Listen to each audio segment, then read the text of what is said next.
Hi, my name is Selena. I'm 19 years old, and I'm just crazy about basketball. I follow all the sports news, the star players, and the league statistics. I know the names of all the famous players around the world. My friends were amused by this because their interests ran more towards makeup, fashion, singers, and movie stars. I thought those girl things were just outright vain, shallow, frivolous, and downright silly to tell the truth. The college's basketball team coach was forced to take leave due to a chronic illness, leaving the team without a coach. Due to my high school reputation and widely recognized basketball expertise, I was asked if I wanted to serve as the basketball team's temporary coach. I had always dreamed of someday becoming a coach for a famous basketball team, so I jumped at the opportunity.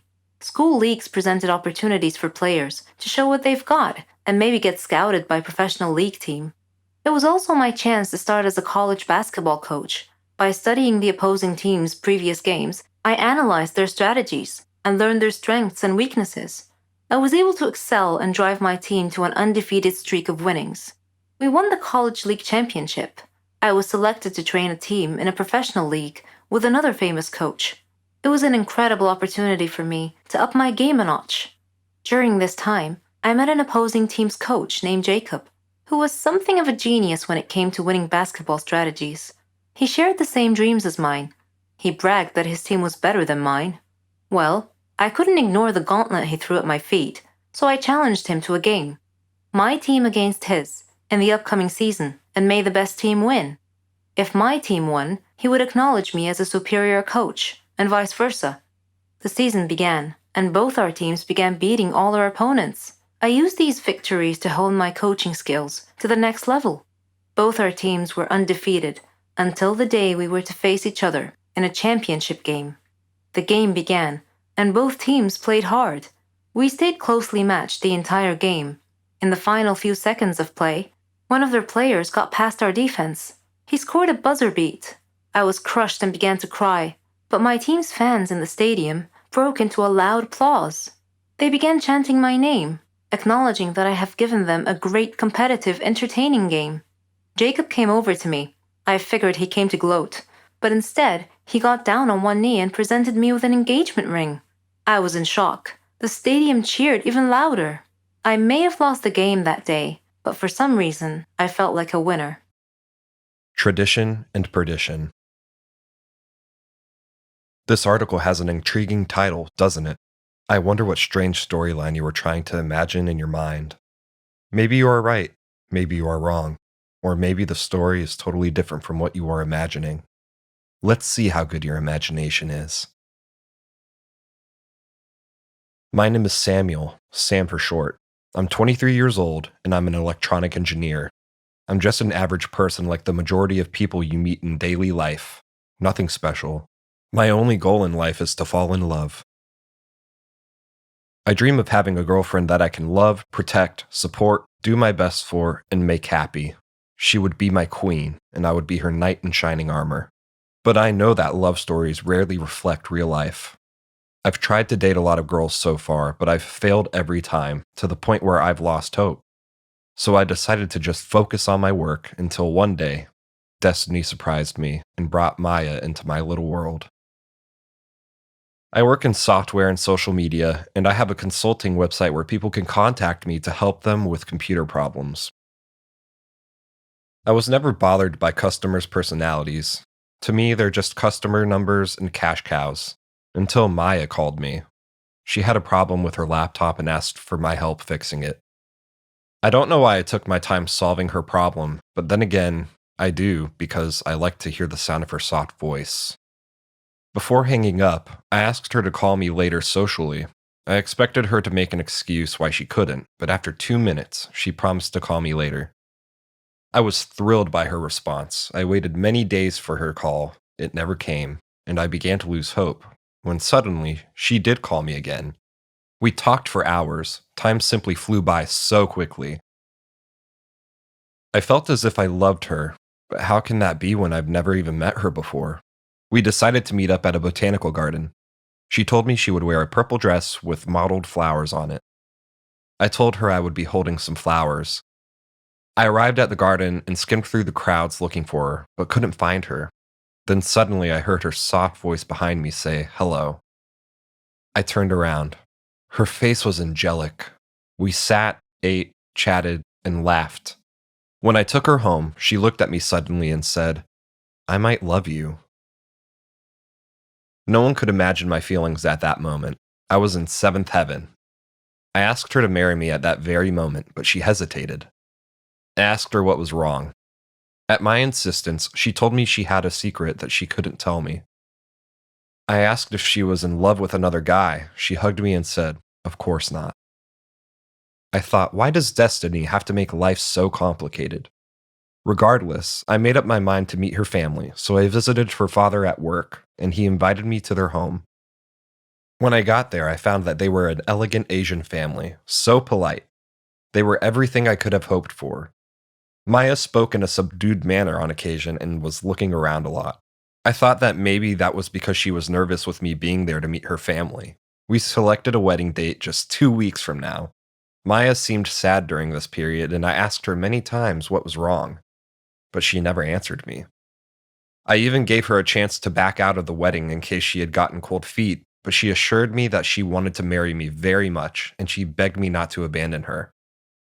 I was puzzled by her behavior. At our wedding party, I was ecstatic. I invited my family and friends. I was waiting for Maya, and she arrived wearing a veil and escorted by her father. The veil was very dark, and I couldn't see her face at all. I thought perhaps she was very shy or embarrassed on this special day when she was the focus of everyone.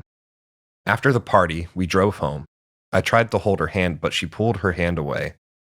That's odd, I thought.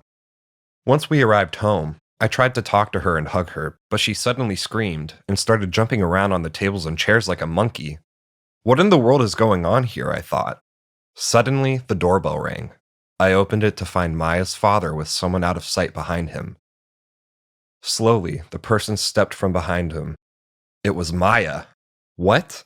I couldn't believe my eyes. I was completely taken aback, nonplussed, confused. I managed to stammer, Who are you?" "I'm Maya," she replied simply.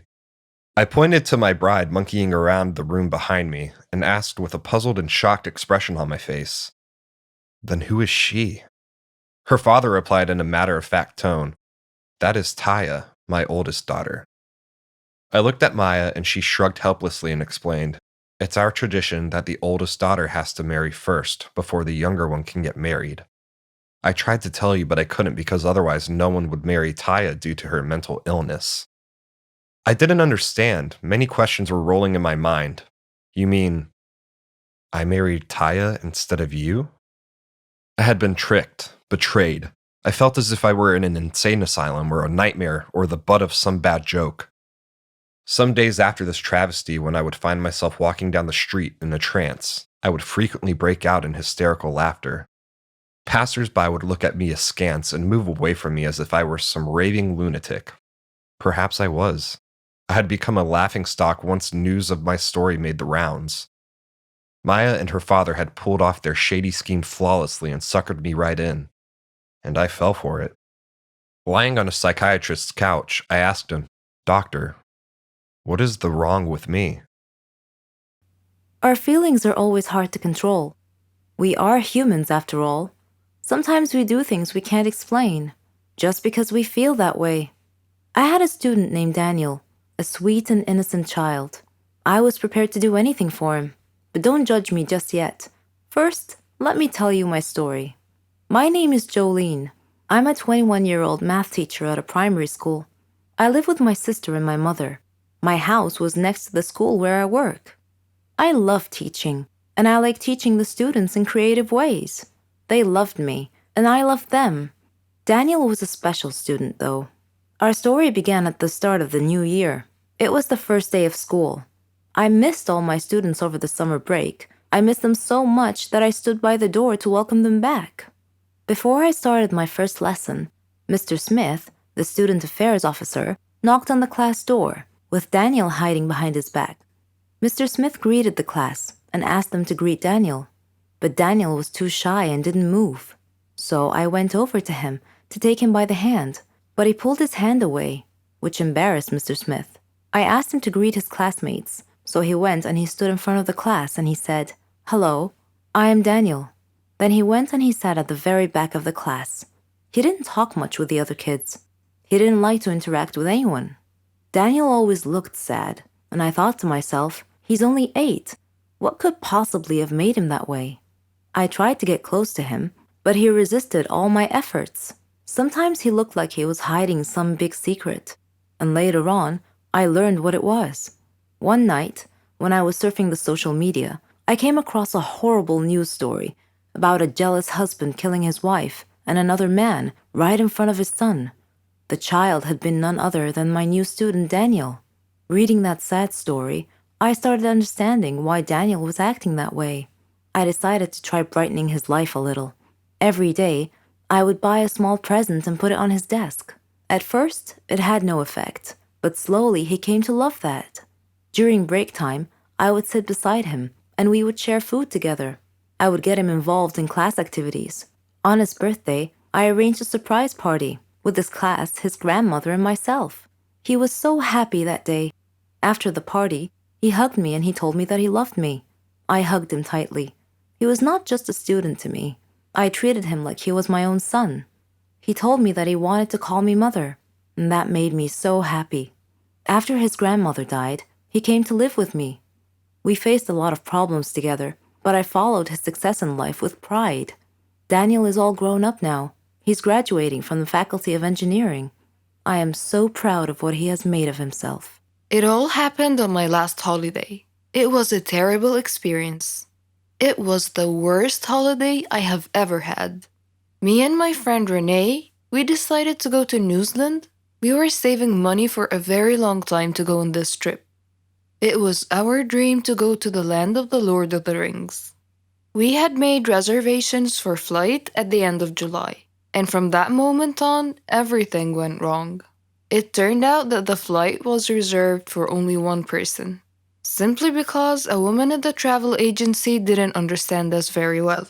I managed to reserve a flight, but a different one, so we couldn't go together. But I thought that it was not a big deal. My friend flew a few hours after me. I was going first. When I arrived at the airport, I was very happy because that meant that my holiday has just started and that nothing else could happen. And I was mistaken. When the hour of my flight was coming, I queued up to the custom clearance. My passport was right, and the next thing I had to do was to go through the metal detector. When I was passing through, it started to beep. I was so scared. I was taken aside immediately, and I felt like a thief. It was terrible. The custom officer had taken me to another room and she told me to undress. I tried to explain that I had a belly ring and maybe it was the cause of the beeping, but she didn't want to listen. I had to undress. They took my clothes somewhere else and I was standing alone in the middle of the room. I was shocked and stressed. The woman came back after about 5 minutes, which seemed to be ages for me. She gave me back my clothes, but I was not allowed to put them on. She checked me one more time with a small metal detector, which was obviously beeping in front of my belly ring. Of course, the custom officials went through all of my things, but they didn't find anything. I was late for my flight, so I had to wait for another one. My friend was supposed to meet me at the airport, and it was me who should be waiting for her. She was terrified that I was not there, but fortunately she decided to wait. After that horrible flight, we met at the airport and we went to our hostel. It turned out that we expected something different, but it was not that bad, and we were too tired to look for something else. New Zealand is the most beautiful country I have ever seen, and we loved everything about it. The people, their customs, their food, basically everything, and the entire environment. We spent 3 weeks there. We had a really good time, but when the time ended, we had to fly back home. I was a little bit scared. This time I decided to remove my belly ring. We came to the airport about 3 hours before the departure time. At the entrance to the airport, we saw an older woman who had a large card with the word written on it with capital letters, Poland. So I came up to her and I started to speak in Polish. She smiled and we started to chat together. When we were just about to leave, she asked me if I could take a box of chocolates with me and give it to her son in Poland. He was supposed to meet me at the airport because she would phone him. And of course I agreed. And then it started again. At the custom clearance, everything was okay. I came through the metal detector and nothing happened. My passport was alright. I was almost free when the custom officer asked me about the chocolates. I said that it was given to me by the lady at the entrance and that her son is going to take it back at the airport in Poland. The custom officer asked me to open the box. I didn't want to agree as it was not mine, but I had to. It turned out that inside there were not chocolates, but cocaine worth $20,000. I was taken to jail. I spent 2 days there and then everything had been explained. I could come back home and the lady and her son were caught and also taken to jail. I don't have to explain why this was the worst holiday ever. Hello, I'm Sarah. Ever heard of a phobia before? Don't worry, it's not contagious or anything. It just means you're scared of something in particular. Places, people, things. I have a phobia, but I don't like to talk about it. And I definitely don't want to be seen in that state. I was in my second year at college. I had been very busy that semester because we had a lot of assignments, and it was fine. I mean, I liked studying and completing tasks, but I was never a nerd or a geek. No. I like to dress nicely too. I have my own fashion and style. It wasn't easy making friends though. There were two types of people at my school: smart nerds who couldn't care less how they dress, and complete airheads who dressed nice. I didn't fit in either one of those groups, so I basically kept to myself until one day I got assigned to do a task with a girl and a boy, Jane and Kyle. They didn't look nerdy at all, and I thought to myself, oh great, looks like I'll be doing all the work. But when we started talking about the project, they didn't just sit there or toss ridiculous retorts. All three of us were having an actual conversation about the topic. I was so thrilled. It finally seemed like I belonged somewhere. We became friends and did everything together. We could tell each other anything. Well, not everything. I had one secret from my friends. I never told them I had a phobia. Anyway, a year later, Jane moved to Germany with her parents. She was going to finish college there. So it was just Kyle and I now. All through college, we were the best of friends. We even did our graduation project together. On graduation day, Kyle and I were supposed to go out for dinner. He wouldn't tell me where, said it was a surprise. And what a surprise it was. He had picked the highest tower in the whole city to eat dinner at the very top. I don't have a problem with high places in particular. In fact, I'm sure I'll love the view if I ever make it to the top. No, I had a problem with the elevator. A phobia, to be precise. So we were standing at the base of the tower, and Kyle was happily listing all the great features and restaurants up there, but I didn't hear any of it. I was too busy fretting, frozen to the spot, desperately trying to find a way out of the situation. I couldn't say no to Kyle, who was all excited to go up the tower, so I clenched it in and tried my best to stay calm. We got in the elevator, and the doors shut. I couldn't control what came after that. I was terrified, screaming and shouting hysterically, banging on the walls, then falling to the ground. Of course, I don't actually remember any of it. Kyle told me later on. The last thing I remember was the elevator doors shutting close. When I came to, I was at the hospital. Kyle was sitting by my bed looking worried. When he saw that I woke up and that I was feeling fine, he started laughing at me, saying, "Why didn't you tell me you had a phobia?" I felt ridiculous and started laughing too. And then, out of nowhere, he proposed. It was his plan all along, although he pictured it at the top of the tower. All that happened 3 years ago. We're married now, and we have a baby girl. I'm being treated for my phobia. It's not completely gone, but I'm way better now. Apparently, hiding my problems never solves them. I'll have to face them, sooner or later.